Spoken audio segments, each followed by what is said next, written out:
পায়ে জ্বালা পোড়া, ঝিনঝিন, অবসভাব, অসাড়ভাব, কারেন্টের মতো ছুটে যাওয়া ব্যথা, বসলে ব্যথা বাড়া, ঝুঁকলে ব্যথা বাড়া, হাঁটতে কষ্ট।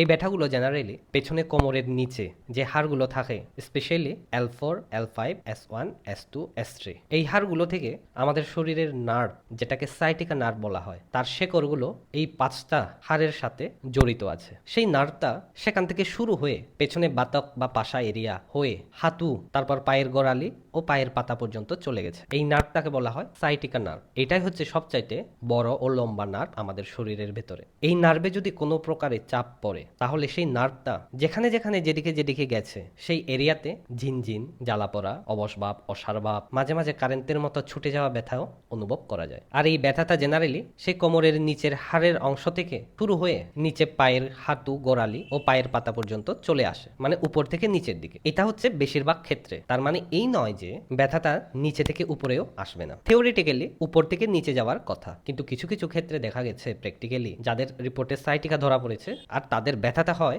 জেনারেলি পায়ের পাতা, পায়ের গোড়ালি আর হাঁটু অবধি। কোমরে তেমন একটা ব্যথা নেই, থাই এরিয়াতেও তেমন একটা ব্যথা নেই। কিছু কিছু মানুষের ক্ষেত্রে একটু ভিন্ন হতে পারে, তবে বেশিরভাগ ক্ষেত্রে সে কোমর থেকে পাছা, হাঁটু, গোড়ালি, পায়ের পাতা পর্যন্ত চলে যায়। ছবিতে দেখুন, এটা হচ্ছে মেরুদণ্ডটা আমাদের ঠিক নিচের অংশটা এখানে বড় করে দেখানো হয়েছে। এখানে এই হাড়টা হচ্ছে L3, এটা L4, এটা L5, এটা S1।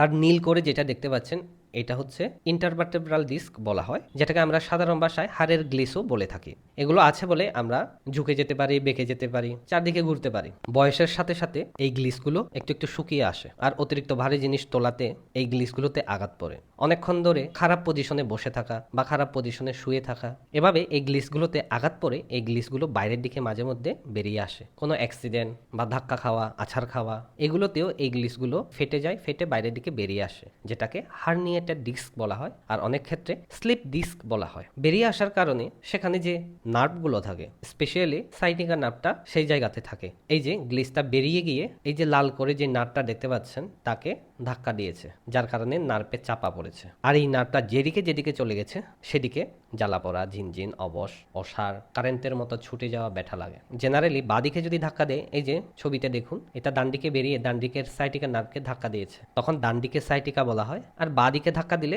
বাদিকের সাইটিকা বলা হয়। কিছু কিছু ক্ষেত্রে দুদিকেই এটা বেরিয়ে দুদিকে নার্ভকেই ধাক্কা দিতে পারে, তখন দুদিকেই এই জ্বালা পোড়া, ঝিনঝিন, অসাড়ভাব, এই ব্যথাগুলো দেখা দেয়। এই গ্লিসগুলো যদি অতিরিক্ত বেরিয়ে নার্ভগুলোকে বেশি করে ধাক্কা দেয়, চাপা দেয়, সেই ক্ষেত্রে কিন্তু ডাক্তাররা সার্জারি করে দেয়। এই নার্ভগুলো চাপা পড়া থেকে যাতে রক্ষা পায় আর গ্লিসগুলো যাতে সরে আসে, সেই জন্য হোমিওপ্যাথিতে ওষুধ আছে যেগুলো নিয়ম নীতি মেনে খেলে গ্লিসগুলো তার ঠিক জায়গায় ফিরে চলে আসে। আর কম বয়সে হলে 100% রিকভার হয়ে যায়, কিন্তু বয়স বেশি বাড়লে সেটা আর 100% হবে না, কিন্তু এতটা হবে যে বাকি জীবনটা এত কষ্ট করে কাটাতে হবে না। সাইটিকাতে যে সব কমন মেডিসিন হোমিওপ্যাথিতে ইউজ করা হয় সেগুলো হচ্ছে কোলোসিন্ট, রস্টক্স, নাফালিয়াম, ম্যাকফস, হাইপেরিকাম, ব্রায়োনিয়া। কিছু কিছু ক্ষেত্রে হেক্লালা বা কোনিয়াম এগুলো ব্যবহার হয়। কিন্তু কোন ওষুধটা একজাক্টলি কোন রোগীর ক্ষেত্রে লাগবে, এগুলো রোগীর সাথে কথা বলতে হয় ডিটেলসে। যেমন কোলোসিন্ট ওষুধটা তাদের ক্ষেত্রেই বেশি কাজে লাগে যাদের ব্যথায় যখন প্রেসার করা হয় তখন একটু ভালো ফিল হয় আর সামনের দিকে ঝুঁকলে ভালো লাগে, আর ব্যথার অনুভবটা হচ্ছে কারেন্টের মতো বা কোনো একটা সুই ফুটিয়ে দিলে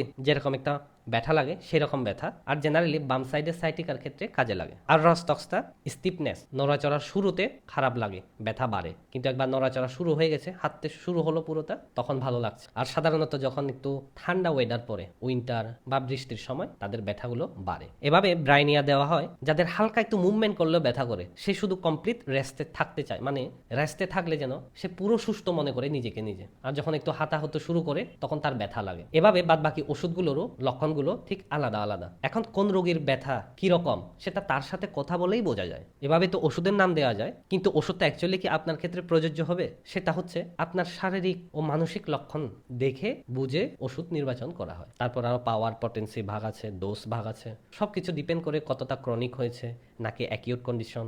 আশা করি সাইটিকার বিষয়ে আপনাদের ম্যাটারটা ক্লিয়ার হয়েছে।